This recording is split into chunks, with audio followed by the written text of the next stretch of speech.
आध्यात्मिक शक्ति अक्षीण हो चुकी है, जो कि इस महामारी के प्रकोप के सामने पस्त होते दिखाई दे रहे हैं। दोस्तों, गौर करने वाली बात यह है, हम बड़े बड़े मंदिरों में जाकर पूजा करते हैं,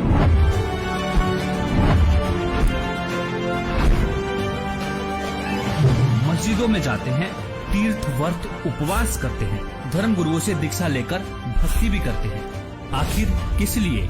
अपनी रक्षा के लिए ना।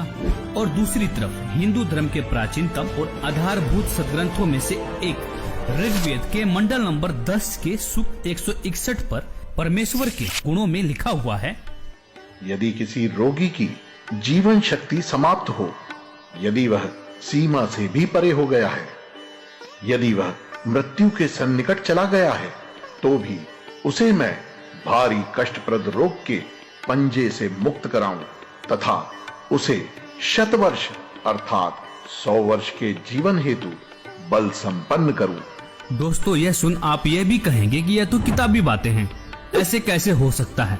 लेकिन दोस्तों, सच में ऐसा संभव है। वीडियो देखते रहिए, आगे बताएंगे भी और प्रमाण भी दिखाएंगे। यदि भगवान ऐसे लाभ नहीं दे सकता तो पवित्र वेद भी झूठे पड़ सकते हैं। एक तरफ विज्ञान फेल है तो दूसरी तरफ अध्यात्म भी। ऐसे में अध्यात्म पर भी सवाल उठने लाजमी है, क्योंकि वेद तो भगवान के गुणों का यह गुणगान करते हैं, कैसा भी रोगी क्यों ना हो, परमेश्वर उसे ठीक कर 100 वर्ष की आयु प्रदान करता है। तो आखिर क्यों इन धर्म गुरुओं के पास जाकर भक्ति करने से हमें इस महामारी से राहत नहीं मिल रही है? क्या यह धर्मगुरु आपके अनमोल जीवन के साथ खिलवाड़ कर रहे हैं? क्या इनके पास कोई आध्यात्मिक समाधान नहीं है जो जनता के कल्याण के लिए सामने नहीं आ रहे हैं? एक सच्चे संत की पहचान तो संकट के समय ही होती है, क्योंकि प्राचीन समय में जब राजा और प्रजा पर संकट आता था, तब संतों की कृपा से ही समाधान हुआ करता था। परमेश्वर की भक्ति तो निरोगी काया और सुख शांति के लिए की जाती है।